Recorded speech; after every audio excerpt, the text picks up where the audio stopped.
It is another edition of Time About the Movies, and today we're taking a look at the 6 films of December 21st, 2007. And, this is, of course, 4 days before Christmas, and 'twas 4 days before Christmas, and all through Hollywood, we get an assortment of different movies, some good, some not so good. We have the sequel to National Treasure. We have Tom Hanks, Julia Roberts, and Philip Seymour Hoffman in a Mike Nichols war film written by Aaron Sorkin. Tim Burton and Johnny Depp reunite once again for a musical about the demon barber of Fleet Street. Hilary Swank stars in a movie where Gerard Butler is her boyfriend, and he dies in a watered down version of Ghost. We have one of the most underrated comedies that came out this weekend, and also of the year that came out this weekend, I should say. And we have a film that I misled you on last time around. This is not the remake of Private Benjamin, even though she did do a remake of Private Benjamin. No, this is a remake of another 80s comedy, Working Girl, starring Jessica Simpson. We'll get to that one in a little bit, but let's start with the biggest new release of the weekend, and that is the sequel to National Treasure 2, Book of Secrets.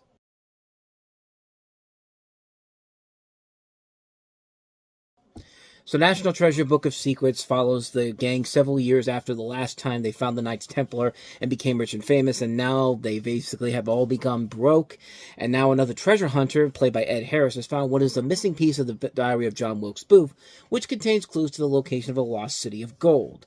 Ben must compete against Mitch to find the lost city. He goes to France and Great Britain to find other clues, and even peek inside the president's secret book to put the pieces of the puzzle together. His parents and his friends also help Ben find the lost city to stay one step ahead of Mitch. You know, for a movie series that thinks it's smarter than Indiana Jones is looking much smarter than these fucking movies are, because, good lord, the first movie was bad enough on its own, and so now we have a sequel here, and someone said, let's take the absurdity levels of the first film, and let's really just throw them out the door for this movie, because, good lord, this one is a bunch of baloney and garbage that they're making you sit through. I mean, good lord, this film is absolutely abysmal. This is a film that makes the first one look like a masterpiece by comparison. I mean, it's literally the same film as the last movie. It's the typical let's do it again sequel where everybody has regressed from where they were before at the end of the last film, and they have to add another stupid storyline here to make a sequel worth it. And yeah, it makes for a film that is not really that inventive or fun whatsoever. There's not a lot of good action in the movie. The acting is pretty bland overall.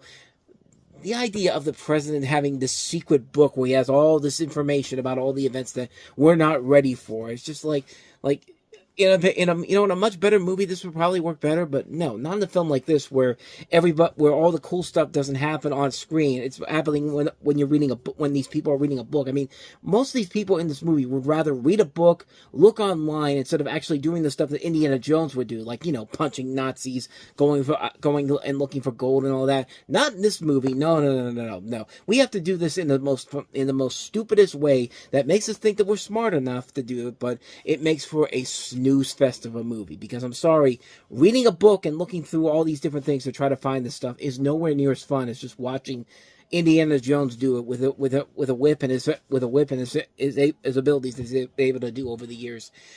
And yeah, this is a film that just doesn't work at all. It's a boring film. It's a film that has nothing to matter whatsoever. It's a lazy film. I can't believe this was a big hit. This was a film it made more money than the first film did. Like, what do people see in these National Treasure movies that I'm not seeing at all here? And it's just like, it's not worth it. There's nothing in this film that makes it worth it whatsoever. I mean, it's a boring movie. Nothing is going on. The story is not that interesting. The characters are not that interesting. It's a lazy sequel to a franchise that, quite honestly, should not even be a franchise. Like, I still can't believe this first film beat out the SpongeBob movie, which was the far superior movie. This is just absolute garbage. This is a terrible movie, man. And I might be the one person on this planet that says that, but I'm sorry. I find nothing of value in this movie whatsoever. So yeah, that's my thoughts on National Treasure, the Book of Secrets. How about we get to some good movies finally? Let's start with the second film we have here today, and that is Charlie Wilson's War.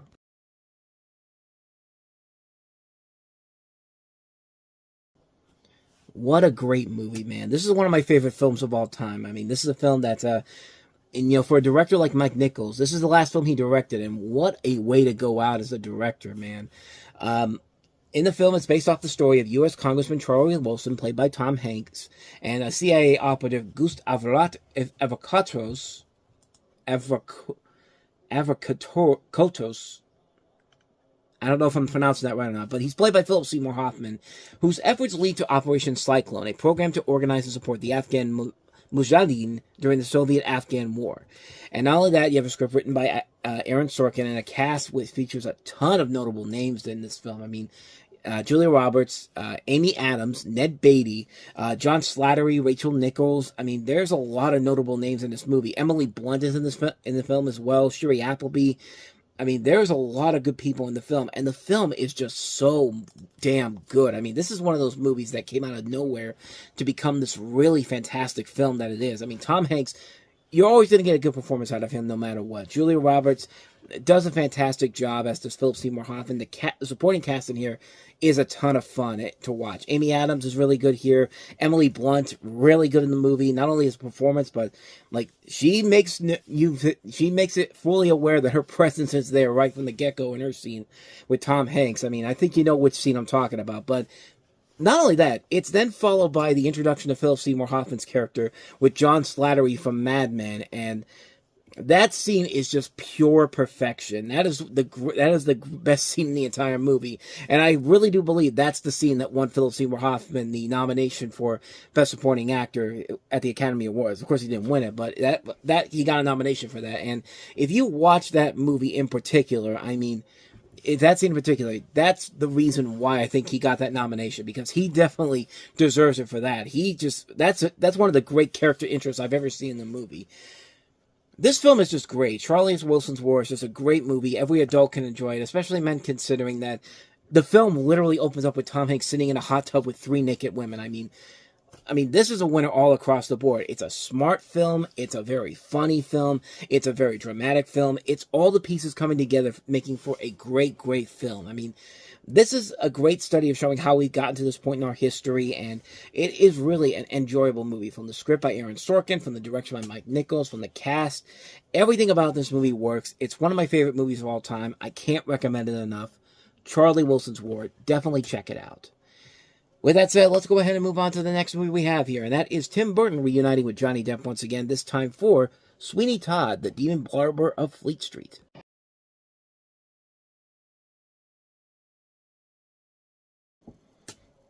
I honestly don't need to say much more about that. That scene is pretty amazing. I mean, this movie is a masterpiece, man. This is a film that is based off, of course, of the Broadway musical by Stephen Sondheim and Hugh Wheeler, which was turned into a 1970 play by Christopher Bond, and it retells the melodramatic Victorian tale of Sweeney Todd, played by Depp, who's an English barber and serial killer who, after arriving in London, he begins to seek revenge on Judge Turpin, played by Alan Rickman, who wrongfully convicted and exiled him in order to steal his wife.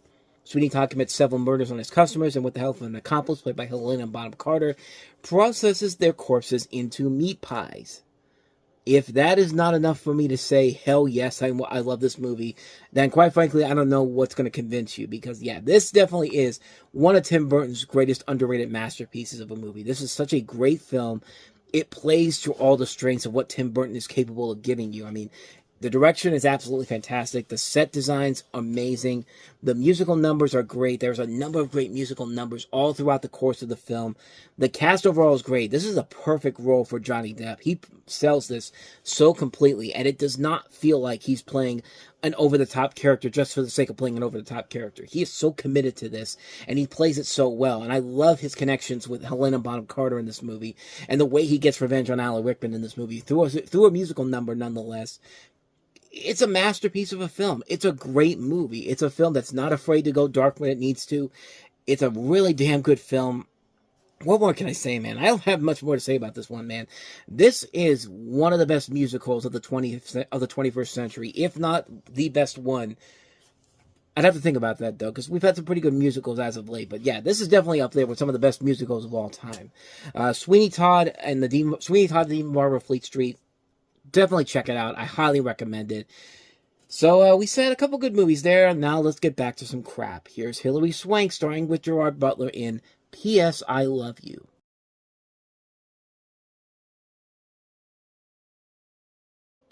Evidently, no one told Lisa Kudrow that Friends was canceled 3 years ago, so she could stop pretending that she's acting in a sitcom. I mean, what was even the crux of that joke? I mean, are you single? No. Are you gay? No. And then later on, and then before that, it was, are you single? Yes. Are you gay? Yes. Like, okay, what's the punchline here? I don't know, and I don't think the people who made this movie knows.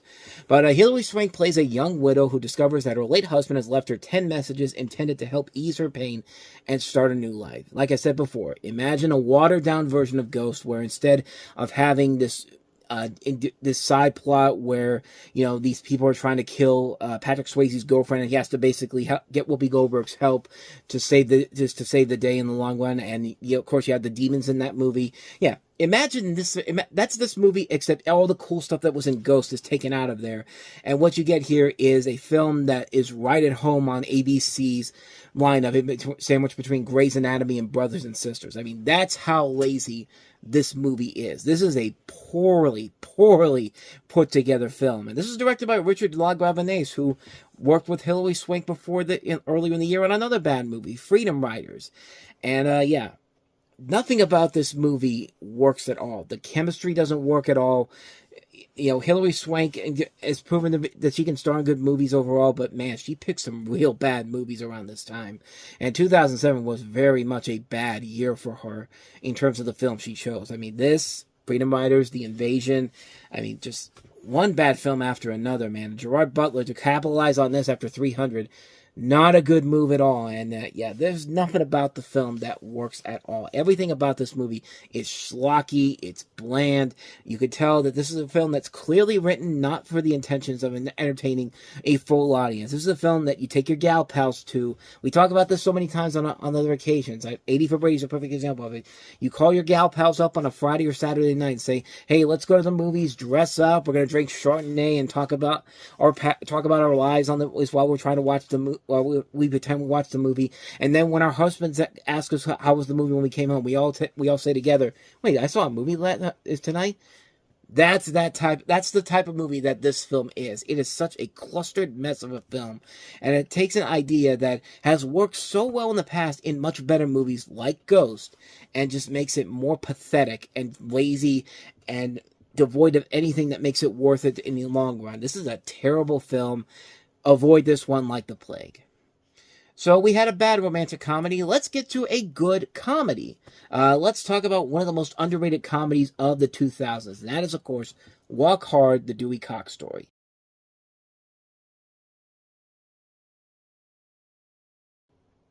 I think their first mistake was releasing this on Christmas weekend. It's an R-rated comedy. Yeah, I get what they're trying to do. They're trying to squeeze this in with, like, when some of the other big musical biopics they're satirizing came out. Ray, Walk the Line, those type of films.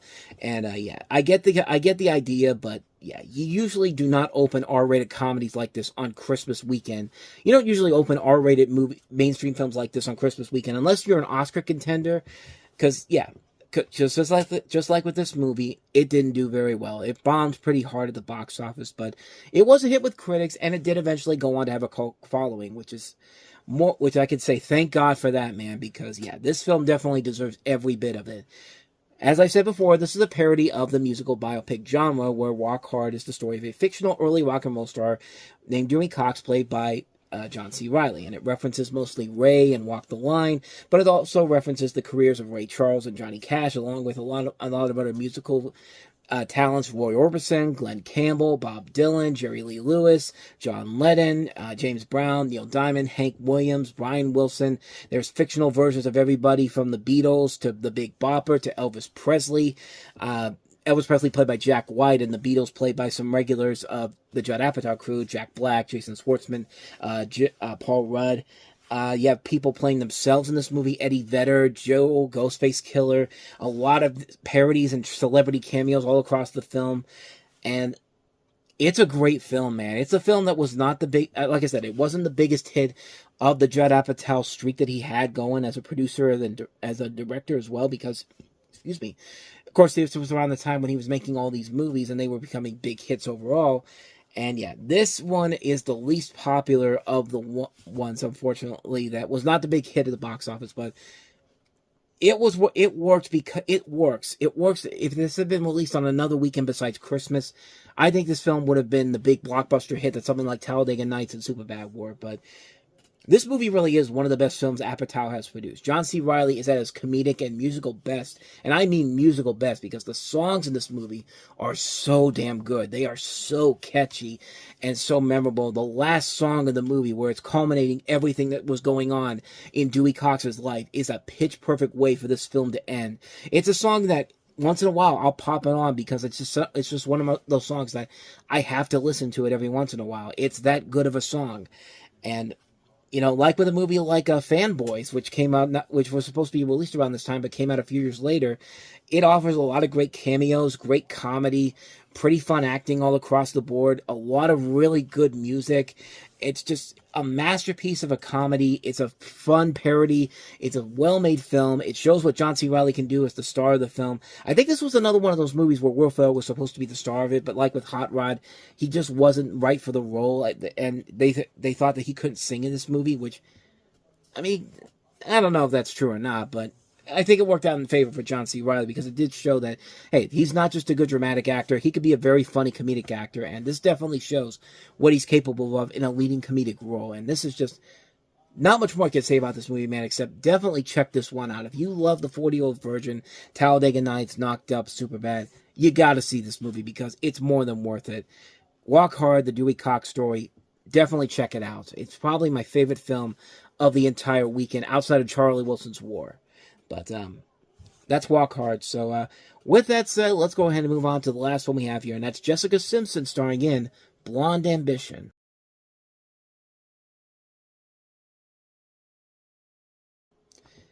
Yeah, they say that this isn't a remake of Working Girl, but come on, it's freaking Working Girl, except Working Girl was a much better movie. It had better actors. It had a better story overall.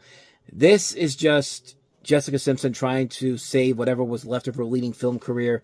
And like I said before, she decided to go and remake some of the most notable female-centered comedies of the 80s because she did this, and then she did the other one, the Private Benjamin remake, which was, I believe, it was something called Valentine, Blonde and Dangerous, I think it was. Let me see.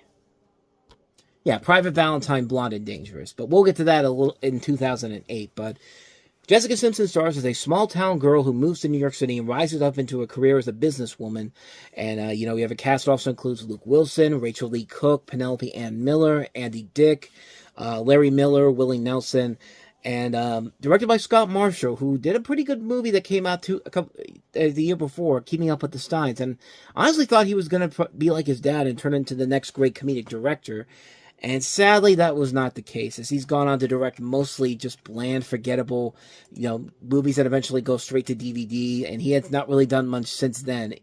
And it's a shame, because I thought there was some potential there, but nope, just relegated to whatever crap Jessica Simpson thinks is entertainment. And yeah, this is definitely if P.S. I Love You is a watered-down version of Ghost, this is definitely a watered-down version of Working Girl. I mean, this is a film that is not made to be on that same level of Working Girl, where you actually have a very convincing storyline, good characters, a good developing drama going on here with a nice mix of comedy, and just top talent all across the board here. This is a film that is clearly meant for a direct-to-video release, and that's exactly what it was. Although somebody at this studio decided, we're going to put this on the big screen, surely we'll find somebody to see it. And, it made $1.6 million, but it was seen as a box office disappointment. But, yeah, the film is not that great overall. It's a pretty bland film. It features a lot of stuff you've seen done on much better movies, and there's just nothing about this film that's different compared to a film like A Working Girl, or even a 9 to 5, if you will. But, yeah, the film is not that great overall. It's a pretty forgettable film, and like I said, it's one of the last few small glimmers of whatever life is left of Jessica Simpson's film career, because after this and Private Valentine, that was pretty much over and done with, and she just went back straight to music. At least I think she did, because I don't remember anything else that she was in after 2008. But who knows? I might be proven wrong on that. But anyway, that's Blonde Ambition. Just watch Working Girl. It's a much better movie than this garbage is. And so with all of that said, we wrap up another edition of Time About the Movies, and the next time we meet, we'll look at the films that were released on Christmas Day, the last official releases of 2007. We have 7 of them to look at, including Alien vs. Predator Requiem. And remember what I said about Walk Hard being released on Christmas week? Here's another film that should have known better. But we have The Water Horse, Legend of the Deep. We have Denzel Washington's directed film in which he stars with Forrest Whitaker, The Great Debaters. Jack Nicholson and Morgan Freeman starring Rob Reiner's The Bucket List. From the same people that produced Pan's Labyrinth, Guillermo del Toro produced this one, The Orphanage. Daniel Day-Lewis in his Oscar-winning role in Paul Thomas Anderson's There Will Be Blood, and also the animated feature Persepolis. So we have 7 more films to look at in 2007, and then we move on to 2008. That'll be coming up on tomorrow's show, so be on the lookout for that. But with all that said, thank you so much for watching, and if you want to see more videos like this, please go ahead and hit the plays on the next page, check out the previous episode, and also don't forget to hit the like, subscribe, notification button, and the bell, because you get updates on when new videos come out, and we do post new videos here every day. Now with all that said, I am off. I will see you guys next time, and until then, as always, take care.